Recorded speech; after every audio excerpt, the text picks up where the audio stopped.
For further analysis, we're joined from Cairo by President of General Union of Egyptians Abroad, Ms. Mervat Khalil. Good evening to you and welcome to Qnews. Let me start by asking you, how do you interpret the timing of the protest outside Egypt's embassy in Tel Aviv amid this ongoing overseas Senate election? Good evening to you, and good evening to all your viewers in your channel. Well, I think do I really need to comment on that? It's all the protests, not just outside Tel Aviv embassy, but they want to do it outside all the embassies during the election. It's you can see clearly how how they want to disturb the election, the Senate election, and I think it's deliberate. I don't think it's going to go well, because most of the Egyptians, which they were supposed to go and do their votes today, they postponed it till tomorrow because they know the protest is going to be like around 2 or 3 o'clock, and most of them they are going to be there.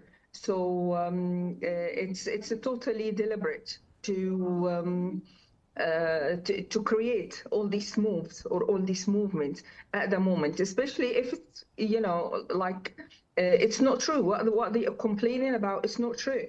Yeah, I can't see how on earth in Tel Aviv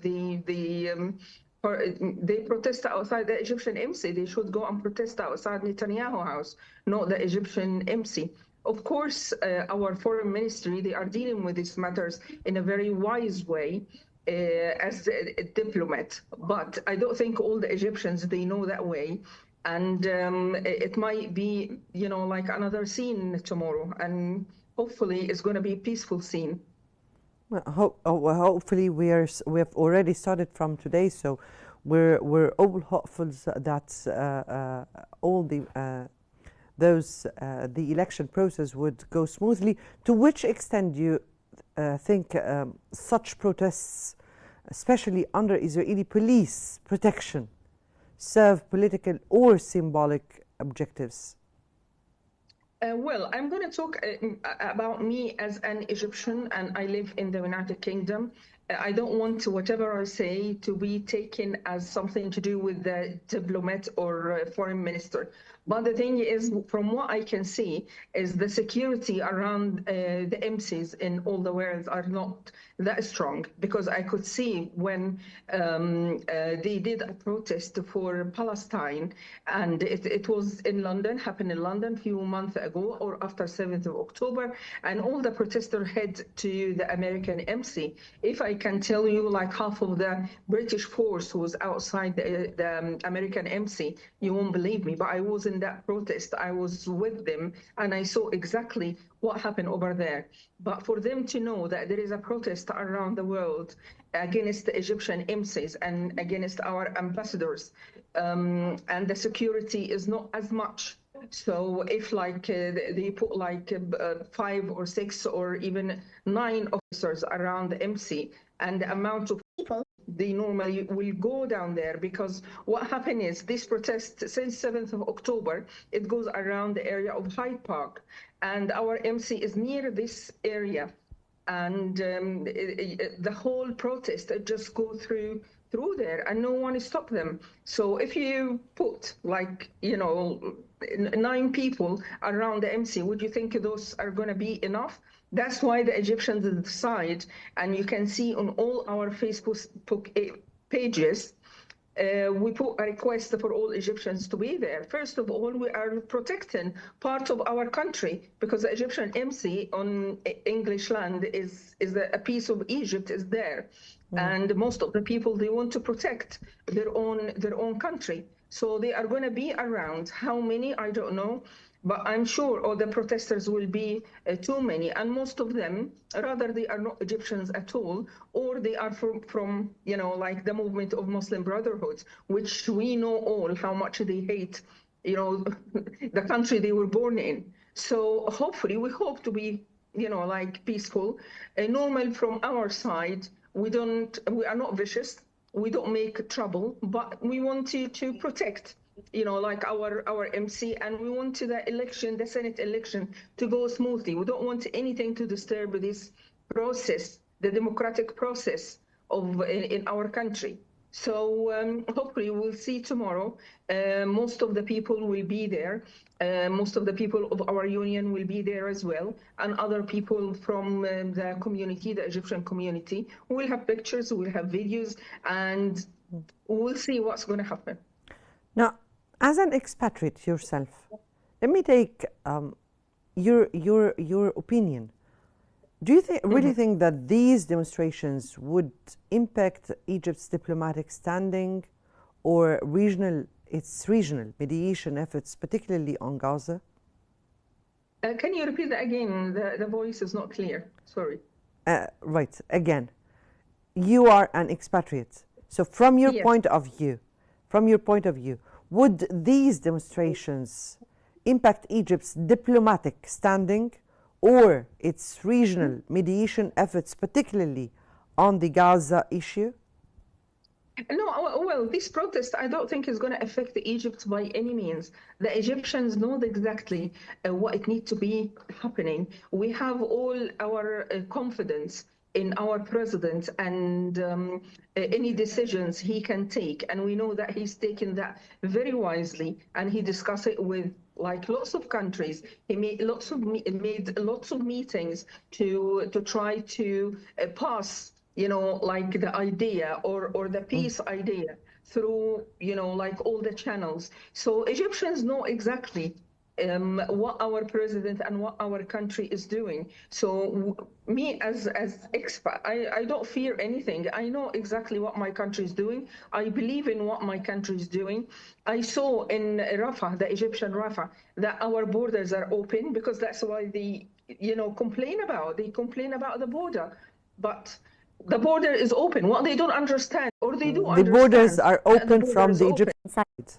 Yes, from indeed. the Egyptian side. So what they want to do is to open the border for the Palestinians to go inside Sinai, which that's what we reject. We are, as Egyptian, reject. We are as the expat reject. We are, as a government, reject. We don't want the Palestinians to leave their land. And this is the only point. And why Egypt? Okay, if we put this idea, why Egypt? When they make, a few months ago, and it was this protest to want to go from west of Egypt to east of Egypt because they want us to open the border. I don't know really what they were talking about. And even they came around with no aid. So they want to go through a country against its own will from west to east, and they don't even have a loaf of bread to give to Palestinian people. And what they do that for? You can see exactly what they want to do with Egypt. They can't take that Egypt is the only Arab country at the moment in the Middle East, which is a stable country, although there is some challenges, some economic challenges, and we can't deny that. But the economic challenges is all over the world. In England, in Germany, it's all over the world. So they are not going to affect the Egyptian people opinions by, trying to encourage them to do a protest against their own country.